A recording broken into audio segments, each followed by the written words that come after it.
श्री गीता जी का श्रद्धात्रय विभाग योग नामक 17वां अध्याय प्रारंभ होता है।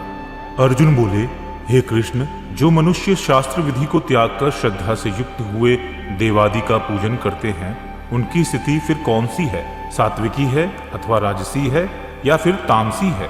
श्री भगवान बोले, मनुष्यों की वह शास्त्रीय संस्कारों से रहित केवल स्वभाव से उत्पन्न श्रद्धा सात्विकी और राजसी तथा तामसी ऐसे तीनों प्रकार की ही होती है। उसको तू मुझसे सुन। हे भारत, सभी मनुष्यों की श्रद्धा उनके अंतःकरण के अनुरूप होती है। यह पुरुष श्रद्धामय है, इसलिए जो पुरुष जैसी श्रद्धा वाला है वह स्वयं भी वैसा ही है।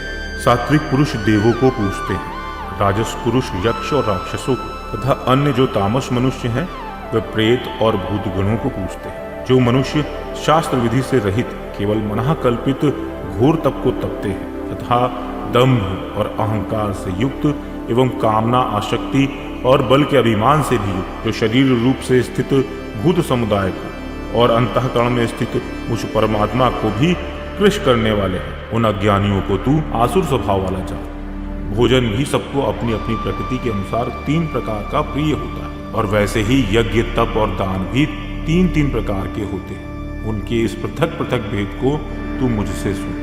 आयु, बुद्धि, बल, आरोग्य, सुख और प्रीति को बढ़ाने वाले, रस युक्त, चिकने और स्थिर रहने वाले तथा स्वभाव से ही मन को प्रिय ऐसे आहार अर्थात भोजन करने के पदार्थ सात्विक पुरुष को प्रिय होते।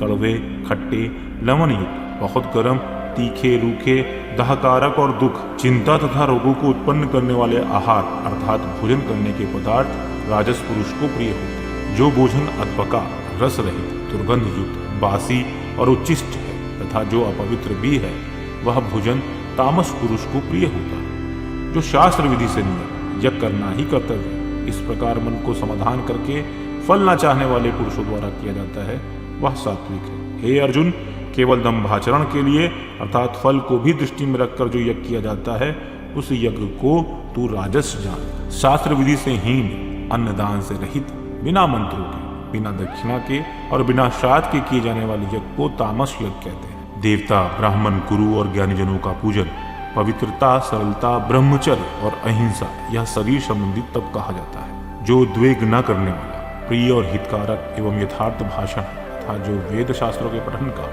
एवं परमेश्वर के नाम जप का अभ्यास है, वही वाणी संबंधी तप कहा जाता है। मन की प्रसन्नता, शांत भाव, भगवत चिंतन करने का स्वभाव, मन का निग्रह और अंतःकरण के भावों की भली भांति पवित्रता, इस प्रकार यह मन संबंधी तप कहा जाता है। फल को ना चाहने वाले योगी पुरुषों द्वारा परम श्रद्धा से किए हुए उन पूर्वोक्त 3 प्रकार के तप को सात्विक कहते हैं। जो तप सत्कार, मान और पूजा के लिए तथा अन्य किसी स्वार्थ के लिए भी स्वभाव से या पाखंड से किया जाता है, वह अनिश्चित एवं क्षणिक फल वाला तप यहाँ राजस कहा गया है। जो तप मूर्ता पूर्वक हठ से मन, वाणी और शरीर की पीड़ा के सहित अर्थात दूसरे का अनिष्ट करने के लिए किया जाता है, वह तप तामस कहा गया। दान देना ही कर्तव्य है। ऐसे भाव से जो दान देश तथा काल और पात्र के प्राप्त होने पर उपकार न करने वाले के प्रति दिया जाता है, वह दान सात्विक कहा गया है। किंतु जो दान क्लेश पूर्वक तथा प्रत्युपकार के प्रयोजन से अथवा फल की दृष्टि में रखकर फिर दिया जाता है, वह दान राजस कहा गया है। जो दान बिना सत्कार के अथवा तिरस्कार पूर्वक अयोग्य देश काल में और कुपात्र के प्रति दिया जाता है, वह दान तामस कहा गया। ओम तत् सत। ऐसे ये 3 प्रकार का सच्चिदानंद घन ब्रह्म का नाम कहा है। उसी से सृष्टि के आदिकाल में ब्राह्मण और वेद तथा यज्ञ आदि रचे गए। इसलिए वेद मंत्रों का उच्चारण करने वाले श्रेष्ठ पुरुषों की शास्त्र विधि से नियत यज्ञ, दान और तप रूप क्रियाएं सदा ओम इस परमात्मा के नाम को उच्चारण करके ही आरंभ होती है। तत् अर्थात तत् नाम से कहे जाने वाले परमात्मा का ही यह सब है। इस भाव से फल को न चाहकर नाना प्रकार की यज्ञ, तप रूप क्रियाएं तथा दान रूप क्रियाएं कल्याण की इच्छा वाले पुरुषों द्वारा की जाती हैं। सत, इस प्रकार वह परमात्मा का नाम सत्य भाव में है और श्रेष्ठ भाव में प्रयोग किया जाता है तथा हे पार्थ, उत्तम कर्म में भी सत्य शब्द का प्रयोग किया जाता है तथा यज्ञ, तप और दान में जो स्थिति है वह भी सत्य इस प्रकार कही जाती है।